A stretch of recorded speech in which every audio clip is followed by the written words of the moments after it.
the situation.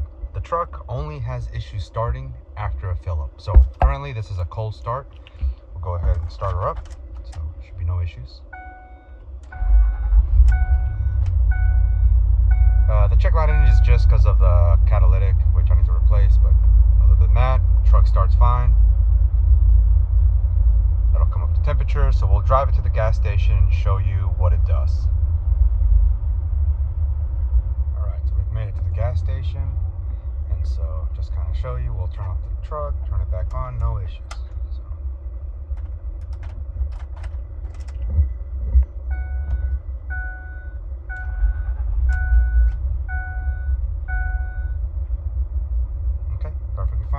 So we put 5 gallons. So now we'll give her a run.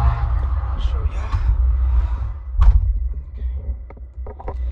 Yeah, now we're gonna have issues.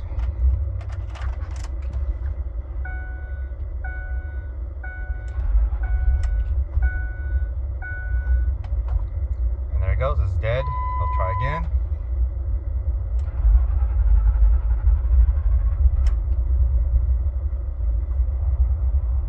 Okay, so now we're just gonna pump the gas to kind of get some fuel in there. Come on. Yeah, I hear you. Okay, I'm pumping the gas, just kind of getting the RPMs up, trying to get everything to stabilize. Let go of the gas.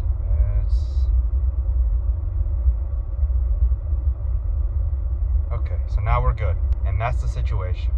It only happens after a fill. Okay, well, now that we know the issue, let's look at the possible fix. So, typically, whenever you have this problem, your vapor canister purge valve can be the culprit. So, on this truck, 2005 Ford F150, that's located right here. One connector, 2 hoses, and on the replacement it comes with the bracket, so then those 2 bolts. So let's go ahead and replace it. We'll go ahead and go back to the gas station, put some gas, and see if the issue continues. Okay, so we've got this connector right here.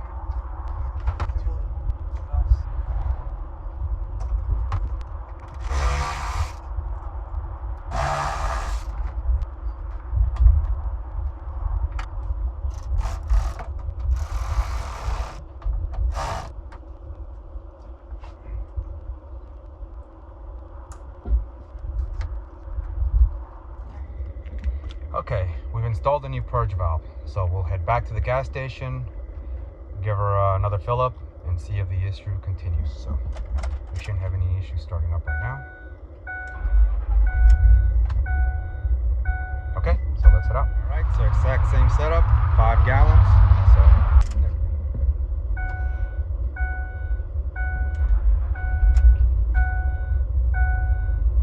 look at that, beautiful. That was it. Purge valve was faulty, so we'll go back to the house and we'll kind of discuss why it happened. So now that we've fixed the problem, let's take a look at why it was doing that. So this is your evap purge valve. Well, and since we're not going to be reusing this again, we can go ahead and take a peek inside and see how this thing works. I've already pried the cap open, which is just held in by these little tabs on the side. And so once we remove that, we have a gasket, some metal washer, and then there's another gasket in there. And you can kind of see the path that the airflow would take, which would be through this tube, up, and then it would exit out to that section. And then this item here, that is what controls another little plunger, and then that would allow basically the vapors to then go through this hole and out that direction. Now, I was testing this item and it still operates as it should. My guess is that probably one of the seals was worn out, but if we can kind of see there, it's still working as it should. And so there's a system in the vehicle that basically kind of handles the vapors in the gas tank.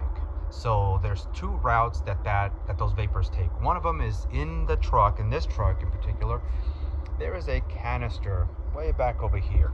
And so what that canister does is any vapors, they get transferred through that and then just kind of evaporate, and then they just release to the atmosphere.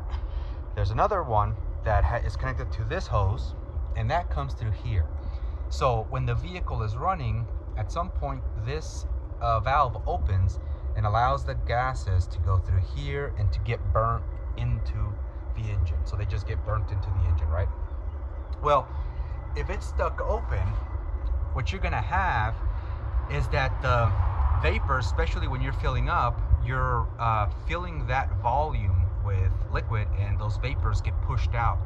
And so if they get pushed out through here, they kind of flood the engine. And so you have a very rich condition, so then your engine is kind of choked.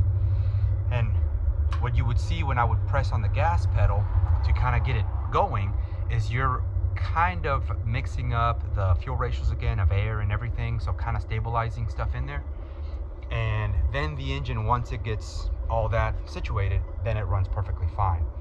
And so one of the things that we can see here is it shouldn't have any passage because it's normally closed, especially with no power. But you'll see when I blow through that, there's air coming straight through it. So this thing is basically stuck open, and that is why that happens. So hopefully this helps somebody. The solenoid itself works as a shut.